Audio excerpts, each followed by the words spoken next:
morning everybody, welcome to Immortal Gaming. This is Megan Marvin and we're now here for another video for Ragnarok Origin, and this time we're going to be talking about leveling. This is the ultimate leveling guide for you guys out there. Level is very important in this game. Alright, so how to level up that fast? First of all, number one, do quests. Alright, I've already stated that and I could not even make it bolder than it seems like. In the previous video, we have three types of quests out here. We have the main quest, that's the storyline, that's the story quest. The second one, we have the miscellaneous quests, alright?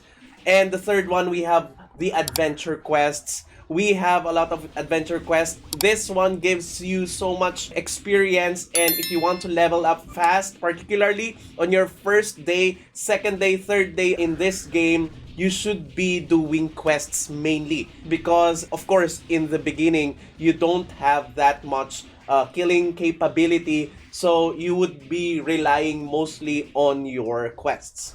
Second is what I'm doing right now, grind. We're going to be talking about a lot in terms of grinding because that's what I'm doing here, alright? So it's either you go for the fast single target kill, those are the things that we are doing mostly on the latter parts of the game, or do AoE. If your character is focusing much more on AoE, you have to optimize that one. You have to take advantage of that one, particularly if you're a wizard, as what I'm doing right now. I'm using Meteor Storm. A hunter can also do a lot of AoE damage with his traps. So at the early part of the game, if you're a hunter, mainly use traps for your convenience, for your experience, and it deals so much damage in this game. I'm not sure if they're going to be balancing it in the OBT, but that's what people are doing right now on the early stage of hunters.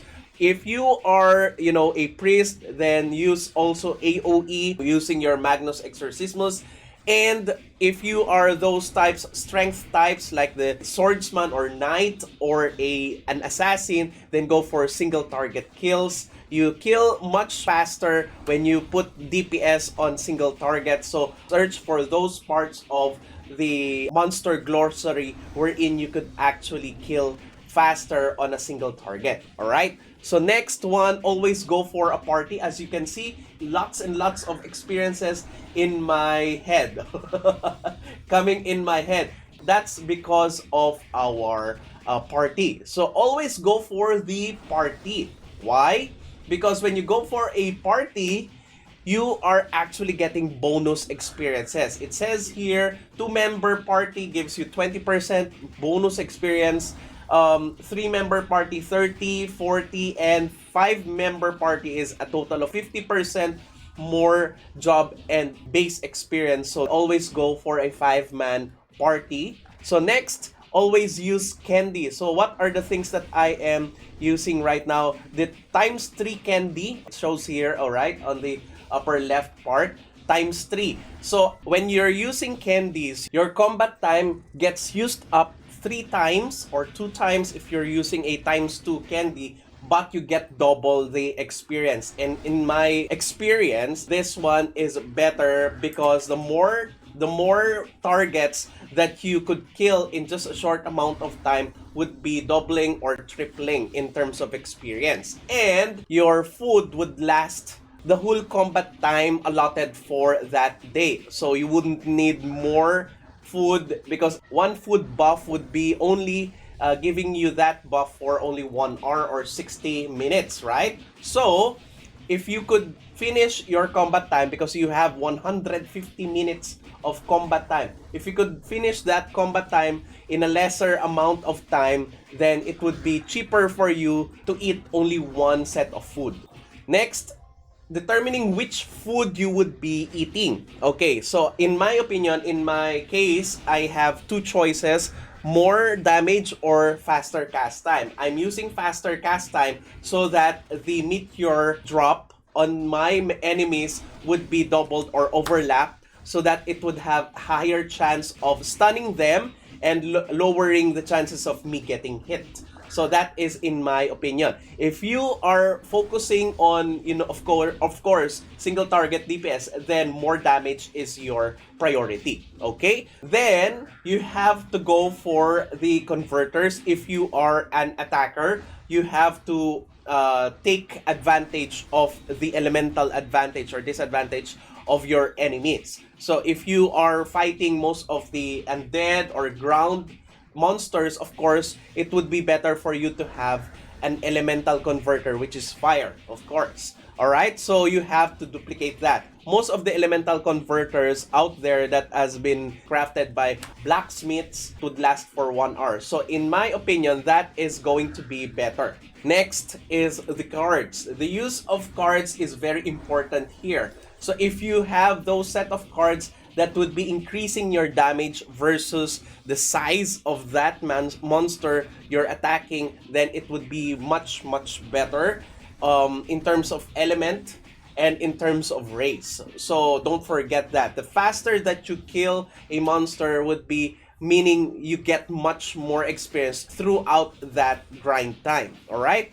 Next would be the steamed crab nippers. So most doesn't use steamed crab nippers just because they already have white pots, they already have different types of, healing.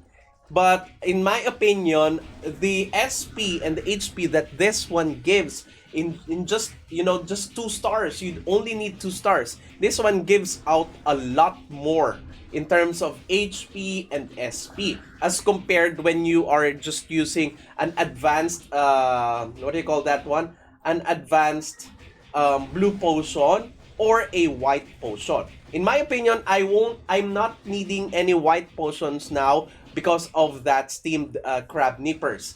In terms of SP, I still need it because Meteor Storm is really expensive in terms of SP consumption. If you're going to be computing it, the steamed crab nippers gives you a total of 21,600 SP and around 700,000 HP in just 1 hour. That's a lot for around, 150,000 coins, right? If you're going to be comparing that amount of Eden coins and purchasing it, you would only get 40 white blue pots and 45 advanced blue potions. That would mean it would only give you approximately 32,000 HP and 18,000 SP. So it's much less.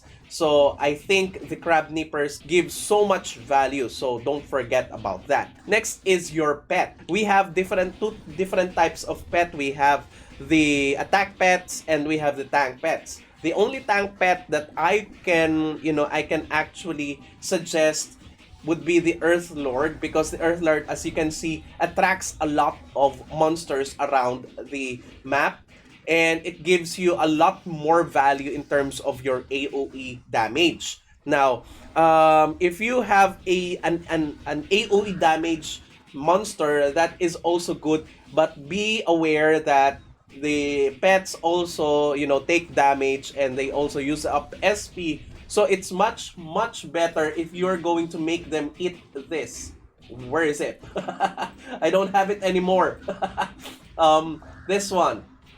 The pet eel rice, because it regenerates HP and SP every 10 seconds and it's going to be lasting for 1 hour. If your pet is a damaged pet, this one is necessary. It increases your pet's attack and magical attack by 8% for only 20 minutes. So it's going to be much expensive, but it's if you have a tier S pet, then this one is going to be much of value. If you don't want this, and if this one is not sustaining enough your pet, then you would be needing this too.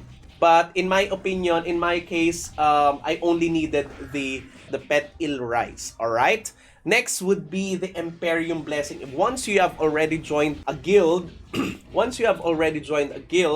then the Imperium Blessing will be always available, and it would last for 2 days, I think. So it's important for you to get this because it increases your stats, your attack stats. If your PC could hold it, or if you have extra gadgets out there, you could also opt in for another account which is a priest one. If you're not a priest, that's actually one of the things that will always be doing ever since the KR server, is that we would be just placing that priest on one place here, and that would be clicking on my character, and then that priest would be just blessing my character from time to time. Your gameplay would be so much better, your grind would be so much better if you're going to do that, because it provides dexterity, int, and strength. Alright?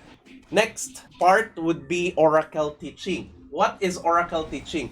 If you have a member of the guild which is a higher level than you, then you could most likely use this. Then this one would be helpful for your experience grinding. For example, this is on the point of view of the person who is a higher level than you. Okay, they would be clicking this book, all right, across your name here, and then that would be sending a request letter to that person, and it would be appearing on the side of the backpack here on your point of view. All right, then you need to accept that. Once you accepted that, you would be transported into another map wherein you would be giving out experience to the person who has lower level than you. You can also get experience there and also get additional amount of items. You could do this 2 to 3 times depending if you are the one who is on a higher level or on a lower level. The mentorship program here in this game is also going to be helping you gather more experience for your character. Alright? So next one are the dead branches and elite monsters. Okay? So I've already told you guys this one on the previous video. The dead branches or the elite monsters, not that one. The dead branch here gets you or summons an elite monster on that side of Morok, the west side of Morok. This one gives you a lot of experience, and you can only kill 5 elite monsters per day. So don't ever forget that, because you're going to be missing a lot of experience. Alright? Please take note that the elite monsters have a specific level. If you are currently on that level wherein you are still producing elite monsters from the dead branch that is, still around your level, then you would still be very good about it.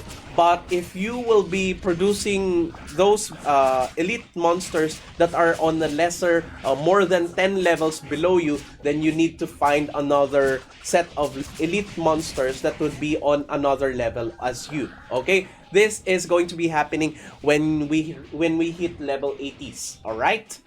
Next is the daily activities. The daily activities give you a ton of base and job experience. You only get 80 tickets per day, so you cannot go for more than this one. But there's a trick here. I don't know if you already know this trick about the tickets, but just in case you don't know, okay, there's a certain day where the server level goes up. And if the server level goes up, the experiences also goes up in terms of the tickets, in terms of the quests, etc., etc. So sometimes you would be seeing us not doing our quests and not doing our tickets. That is because the next day or the next 2 days, the server will level up. So be keen on asking when is the server level going up, because that is the time that you would be you should be accumulating your tickets, you're accumulating your job quest or your main quest or story quests. So Marvin, how do you accumulate your tickets? Because you can only acquire 80 every day. So how do you make it go past 80? So some of the quests here, the commissions here on your dailies would be, you would be already giving out the tickets even before you start the trial or the commission or the quests. So take those. For example, Nature's Gift. Like for example, I think Dance Party is also one of those. You would be giving out your tickets even before it gets completed. You'll be getting another set of quests here in exchange for those tickets spent. So don't finish those tickets for that day. What will happen? The next day, you can actually abandon. Okay, you can actually abandon daily quests. When you abandon them, the tickets will be given back to you. That is one way for you to get more than 80 tickets for your dailies. So that is optimizing the experiences that you get on daily commissions by just knowing when the server will level up. All right. Next, the guild banquets. The guild banquets, if you will be clicking on the event here and the weekly calendar, you have the guild banquet on Monday, Tuesday, Thursday, Friday. All right. So these are the 4 days wherein you have to go for the guild banquet, and the guild banquet gives a lot. And it may seem like small, but it gives you continuous from the very beginning, like around 9 p.m. GMT plus 8, from the very beginning of that guild banquet until the end, you would have so much experience. So don't miss out the guild banquets, the cooking competition, all of those things, all right? Next would be the Yggdrasil, solo Yggdrasil, and the duo Battle of Yggdrasil. So this one, you could go for 2 times. You could do 2 times a week. And the party, you could do once a week. So the duo, you would only need 1 more. If you are on the 50s, you get a different set of Battle of Yggdrasil versus those who are on the levels of 60s. So you cannot group up if you're level 59 and your friend is level 61. So you have to be on the same tens of levels, same batches of 10s. So if you are already level 59, just grind for level 60, and when you enter the level 60s Battle of Yggdrasil, you would get a higher base experience as compared to the level 50s. Alright? So next is the HHH and Sage rooms. This also give out experiences. So I've already told you guys, this one is very important. So if you can do this, you can do this 8 times a week, twice a day. Okay? And for the Sage rooms, you can only get once every time that you hit that level requirement. All right? Next, we have hidden quests. Okay? So we also have hidden quests. Those quests wherein it's not here on your quest here, miscellaneous and adventure, but once you see an NPC and that NPC has an exclamation point, that is one of those hidden quests. We actually have a set of that, and we have, you know, a guide for that. I would be putting the link down below. Next would be the rest of our guild activities. If you'd be looking at the event and the weekly calendar here, there are tons of weekly activities that also give out experience, and actually most of the things that you would be doing here gives out a bit of experience. So don't miss out on some of those events, some of those guild events or guild matches or guild activities. All right, so that's it.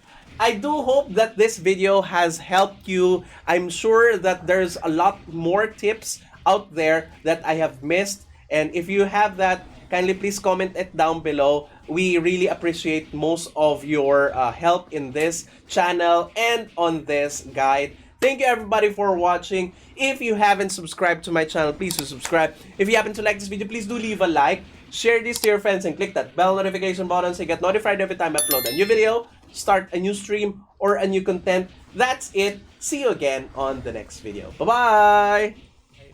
'Cause now I found you.